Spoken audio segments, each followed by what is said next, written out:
You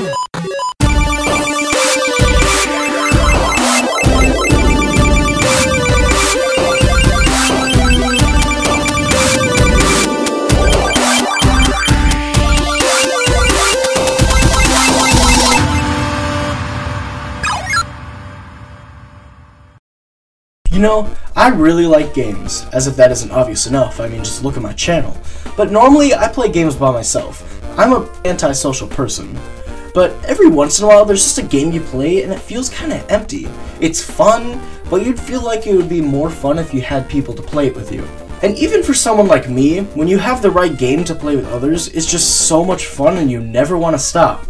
You're laughing, yelling, and swearing at each other, but it's all in good fun. BattleBlock Theater is one of those kind of games. Along with Mario Party, these games just bring out the best, or sometimes the worst, of your friends. BattleBlock Theater was a game made by the Behemoth and was released on Xbox Live Arcade on April 3rd, 2013. The Behemoth also made great games such as Alien Hominoid and Castle Crashers, but we're not here to talk about those games. That's for another video. Let's get on with the review, shall we?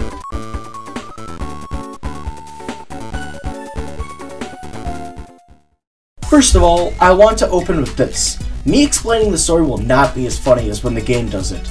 I'm just going to give you a short summary of the story. If you want the real deal, either play the game or look up the cutscenes. Okay? So, there's a boat called the SS Friendship. Aboard the Friendship were a ton of friends, the most notable friend being Hattie Haddington. One day, the crew of the SS Friendship decided to go out on an adventure, so they set sail to an unknown destination. Along their voyage, they were ambushed by a huge storm.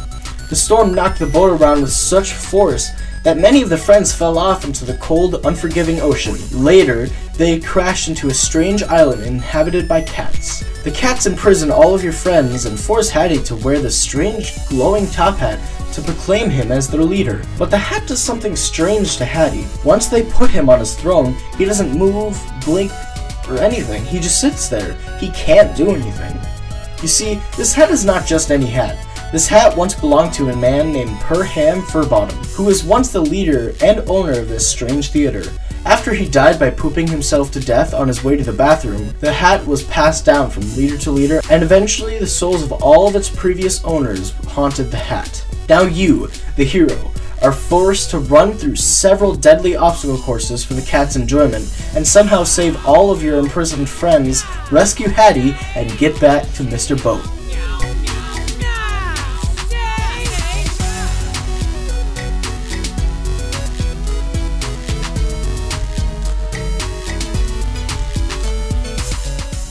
The gameplay in this game is really simple, but that's not a bad thing.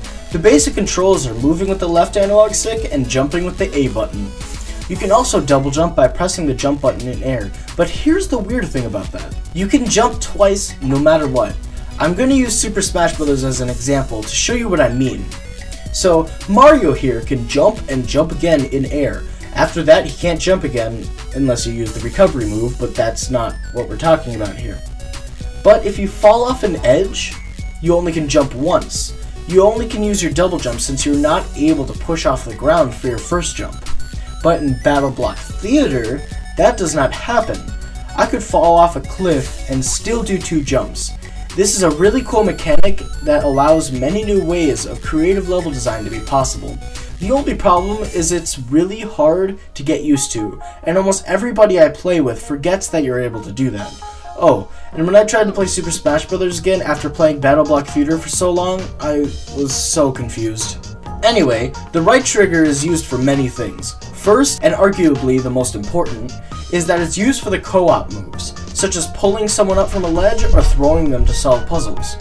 It can also be used to hang on handlebars or make little waves in the water to make a boat come closer. There are also different items you can get, such as the wings or jetpack, and it's pretty obvious what both of those items do. You can also get a bunch of different weapons.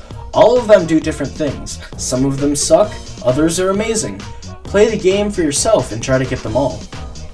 So, the goal of each level is to get to the exit, but the exit is locked until you get at least 3 gems. Usually there is more than 3 gems in each level, and the ranking at the end of the level is based on how fast you completed the level, how many gems you collected, and if you got the 1 yarn ball in each stage. The ranks are C, B, A, and A++, with C being the worst and A++ being the best.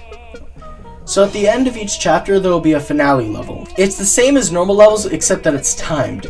If you run out of time, you'll have to start at the beginning of the level. With all of the gems you collected, you can go to the gift shop and free some prisoners. Once you free them, you're able to play as them. I did not bother unlocking them all, because as you can see, I already found my favorite one right here. But if you're into collecting things, there's over 200 of them, so go get them. Now for the multiplayer. This is where the game gets really fun. With you and one other person, you can play through the same campaign as in single player, but each of the level layouts are designed with co-op in mind. The best part about the co-op play is that there's no penalty for killing each other, and the game actually encourages what it calls co-optional play. This is where the game makes you and your friends start laughing and swearing at each other. You both are working together, but every once in a while you'll kill each other, and it turns into a sort of competition. In parts where you have to help each other in order to progress, you do it. But right after that, you go back to killing each other. In co-op mode, when one of you dies, you respawn fairly close to the other player, so there's no harm done in killing each other. Now for the versus modes. I unfortunately did not get to play all of them. Nobody wanted to play with me. But I will cover the one I did get to play, and it's one of the most fun things in the game, surprisingly. So this is the ball game. Basically, you try to take the ball and put it in the team's basket. It's kind of like basketball, except anything goes. Killing each other is encouraged. These games get so intense, it's insane. If I had Xbox Live Gold right now, I'd be playing this game online all day.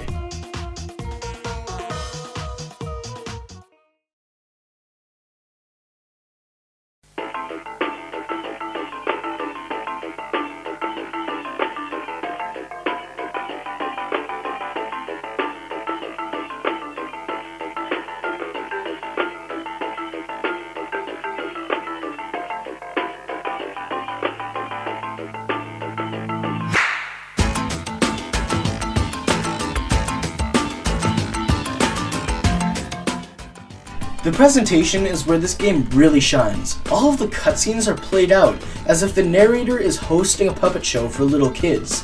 The narrator is the one and only Stamper. Most of you should know him, he's freaking awesome. They could not have gotten a better guy for the job. Stamper's voice is just perfect for the style of the game. The art style of this game is also just wonderful, but that's a given. Since these are the guys who made Castle Crashers, I'd expect nothing but the best from them. One of my favorite things about the cutscenes, since Stamper is telling the story to little children, sometimes he'll almost say a swear or something inappropriate, but he'll catch himself and cover it up. It cracks me up every time. And as you continue to conjure magic to distract the masses, your efforts seem in vain, as your constant struggle to save Hattie and your friends has only created grander spectacles with harder obstacles to overcome. How's that for a double-edged sword? Sharp, right? And the audience loves it. The applause is deafening. The sandpapery kisses are plentiful and tickly, and they always want more. More! Bigger! Harder! That's what Anyway, all levels are presented in a blocky style. Every platform, object, or whatever is on a grid, so it really limits what they can do when it comes to unique level design. It's not as awesome as Castle Crashers was. In Castle Crashers, you were always excited to see what was in the next level. In this game, all of the levels feel the same. It doesn't matter much though. I had so much fun in the game, I didn't notice it at all. I actually didn't notice it until I tried out the level creator. In this game, you don't go to the next level hoping something different will happen in the level. You go from level to level to get to see the next hilarious cutscene. Yes, the cutscenes are the incentive to beat the game. You'd think that'd be a bad thing, but no. The cutscenes are so well done that they are a great reward for beating the chapter.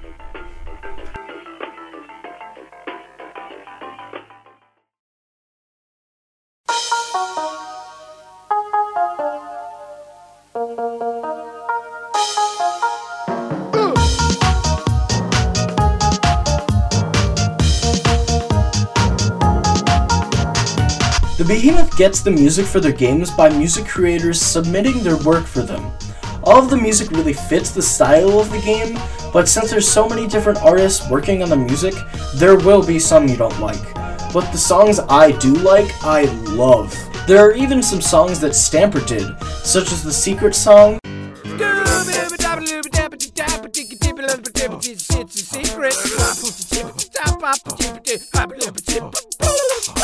or Mr. Finale, one of my favorite video game songs of all time.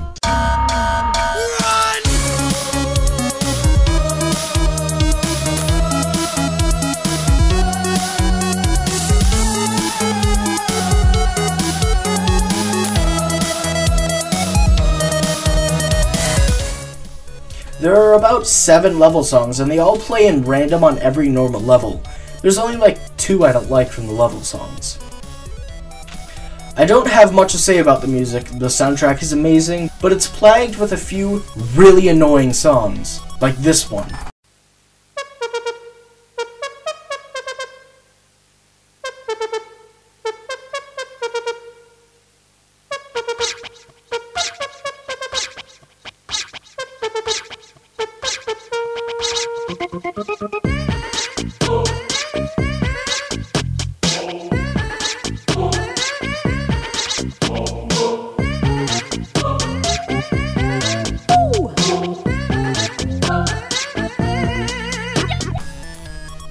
Ugh!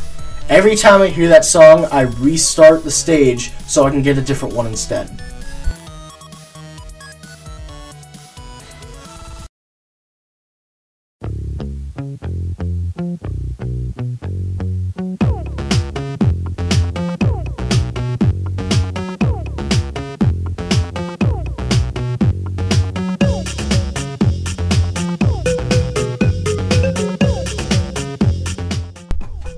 The final level in this game is balls to the wall hard. Not only is the difficulty huge, but it's also timed. Every time I try to beat the stage, I always have 30 seconds or less left. One time I only had 2 seconds left. Unfortunately, I cannot prove this to you, because I didn't have a capture card at that time. But anyway, the final level isn't the hardest I've ever seen, but be warned, you will fail a lot. Just imagine doing this on insane difficulty. In that mode, if you die once, the entire level restarts. Oh god, I am never going to try that. Sorry, but I'm not masochistic. And after you've beaten the game, you're rewarded with one last cutscene. Hattie can still not do anything and is basically a vegetable. This cutscene actually made me kinda sad. But right after this, they toss him into the sea and start singing and dancing. I really don't understand this last cutscene, but I do love it. This might be the most confusing final cutscene in any video game ever. After you beat the game, you're also rewarded with a silver trophy that your in-game character can wear. And if you beat Insane Mode, you get a gold trophy. They do absolutely nothing and are completely cosmetic. As for post-game, I say there's a ton to do. Once you beat single-player campaign, you still have the entire co-op campaign to play. The story is the exact same, but the levels aren't, as I explained earlier. There's also a level creator, which for me is a huge selling point. Later down the road, I'm planning to be an independent game designer and developer myself, and level creators are a fun way to sort of make your own game without having to do with the coding. You see, I'm still learning to code, and I doubt I'll even start my game in the next 5 years. Level creation is a really good way to keep my mind busy, because I'm always trying to find new and interesting ways to make levels fun and interesting. Of course, this is nothing like making a game, but still. It's at least giving me some experience in level design. I'm actually pretty good at it too. Anyway, besides that, you also have local and online multiplayer for up to 4 players, depending on which game mode you are playing. So yeah, tons of post-game content.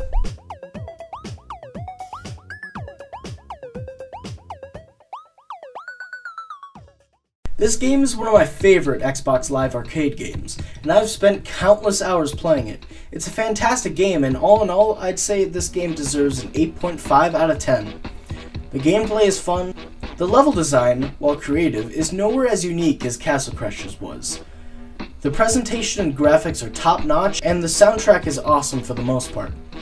You can get this game for $15 on the Xbox Live Arcade, and there's even a demo you can try out if you're unsure if you want it. I've also heard rumors that this game will be ported to Steam. If that's true, I'd expect an announcement sometime in 2014. Thank you all for watching, and make sure you try this game out. If you liked this video, click that like button to show your support for me and my channel. If you're new here and like what you saw, Be sure to hit that subscribe button so you'll be notified about future uploads. That's what it's for. Anyway, I'm out. See you guys next week.